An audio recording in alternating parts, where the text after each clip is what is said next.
What happens when the fire of the boxing ring meets the calm of the Roman throne? Tonight, two giants of history face each other in a battle of words. Muhammad Ali, the fighter who declared himself the greatest. Marcus Aurelius, the emperor who sought greatness within. Stay with us, because this clash will reveal lessons not just for warriors and rulers, but for anyone searching for strength, purpose, and peace. They call me the greatest, but I didn't become the greatest just by throwing punches. I became the greatest because I believed I was, long before the world believed it too. Belief is power. It's what takes a man from the dirt and gives him wings. When I said, I am the greatest, it wasn't arrogance. It was prophecy. You see, life is a fight. Some people step into the ring with gloves on, others step into the ring of life with doubt weighing them down. But the rules are the same. You win not by strength alone, but by conviction, by heart, by refusing to quit when the pain feels unbearable. The world will try to put you down, call you crazy, call you loud, call you arrogant. But if you don't declare who you are, they'll decide for you. And trust me, their version of you will always be smaller than the truth.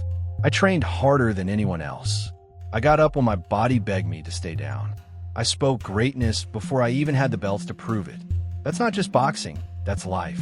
If you want to be a champion in your world, whether you're a teacher, a builder, a dreamer, you must first see yourself as victorious, even when the scoreboard says you're losing. But let me tell you something deeper. The fight isn't really about the opponent. Sonny Liston wasn't my greatest challenge. Joe Frazier wasn't my greatest challenge. Not even George Foreman. My greatest opponent was always myself. My fear, my weakness, my exhaustion, my temptation to give in. Every morning, I had to fight that man before I could fight anybody else. The ring is just a mirror. When the lights hit you, when the crowd screams, the only question is, have you conquered yourself? If you haven't, you'll crumble. If you have, you'll rise. That's why I floated like a butterfly and stung like a bee. Because inside, I had already beaten the man who doubted me. And yet, I knew greatness came with responsibility. I spoke not just for myself, but for my people. Every punch I threw carried the weight of those who had been told they were less. I fought not just to win titles, but to prove that a black man from Louisville could stand tall before the whole world and demand respect. So here's my message. Be bold. Be unapologetic. Say who you are before anyone else does. And when the world doubts you, let their doubt become your fuel. Greatness is not a gift. It's a choice, a fight, a fire you must feed every single day. I am Muhammad Ali, and I'm still the greatest. You speak with the fire of a champion, Muhammad, and I respect that. You found greatness by declaring it, by willing it into existence. But I must remind you, greatness is not measured in belts, nor in the chants of the crowd. It is measured in the state of the soul. When I walked the palaces of Rome, I too was told I was the greatest. The title of emperor carried the weight of the world. Yet each morning I whispered to myself, you are but a man. You will soon be dust like all others. For pride, unchecked, is as dangerous as defeat. Fame and applause are fleeting. They vanish like smoke in the wind. You say the greatest opponent is within. On this we agree. The fiercest battles are not against men, but against anger, fear, greed, and vanity. Yet while you fought them in the ring through sweat and muscle, I fought them in silence, through reason and discipline. For if we conquer the inner passions, no outside force can harm us. Consider this. When men insult you, when the world doubts you, their words cannot touch your essence unless you allow them to. The crowd may cheer or boo, but both are echoes that fade. True strength lies in being unmoved, in standing firm as a rock against the waves. You told the world, I am the greatest. I told myself, I am but a servant of reason. And yet, these are not opposites. They are two roads to mastery. You sought to inspire your people through boldness, to awaken dignity in the oppressed.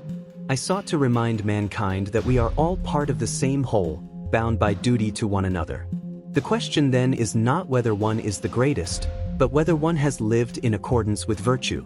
Courage, justice, temperance, wisdom, these are the true titles of a champion.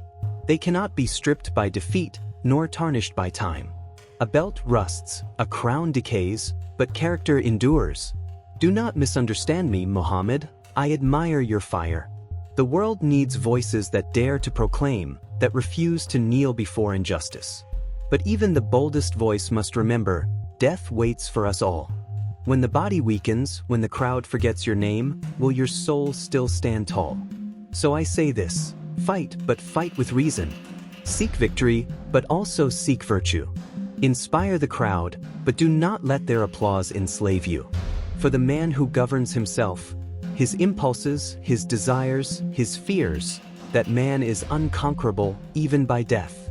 I am Marcus Aurelius, and my greatness is not in being remembered, but in living rightly, moment by moment, breath by breath.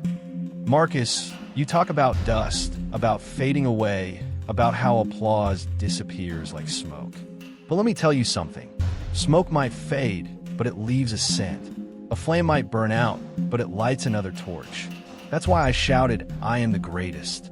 Not for myself alone, but so a little black boy in Kentucky, or in Johannesburg, or in Rio, could believe he was more than the world told him to be. You say virtue is the only title worth holding.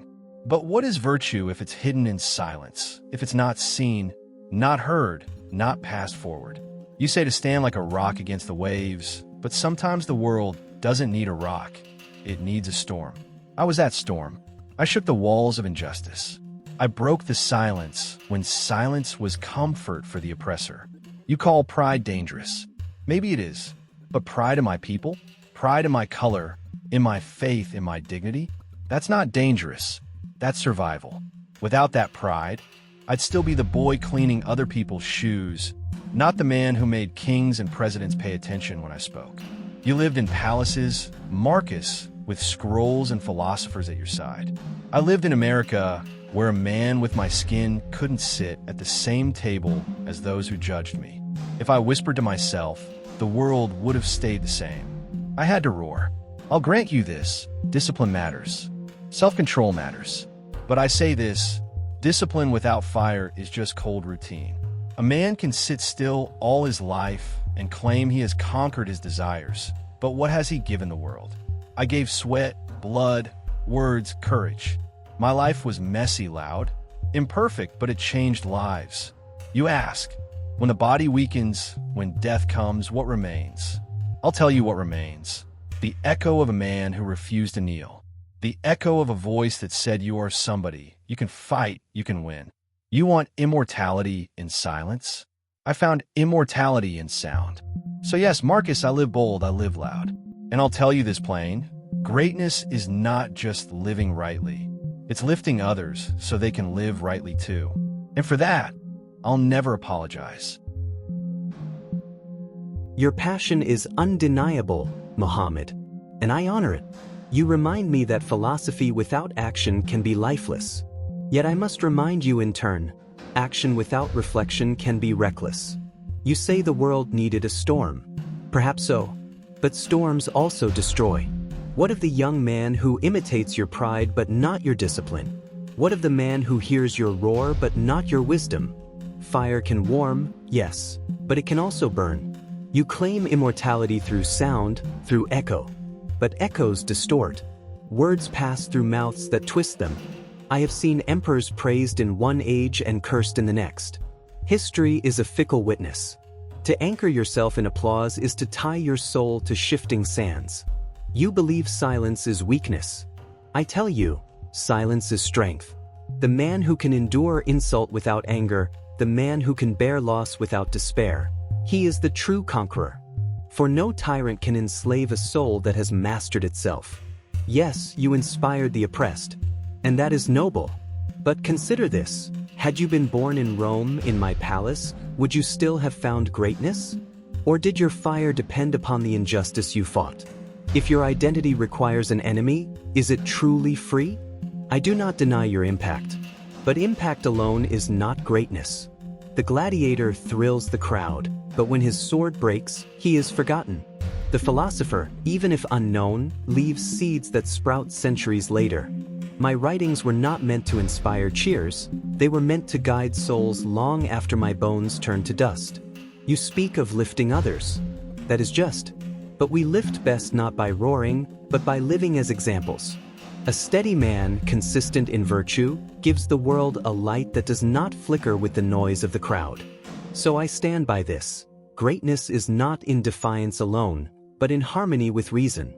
To be unmoved by praise or blame, to live each moment as if it were your last, with justice and humility, that is the peak of the human spirit. You chose to shout, Muhammad. I chose to reflect. Perhaps both have their place. But when the storm passes, the rock remains. Tonight, we witnessed two extraordinary paths to greatness.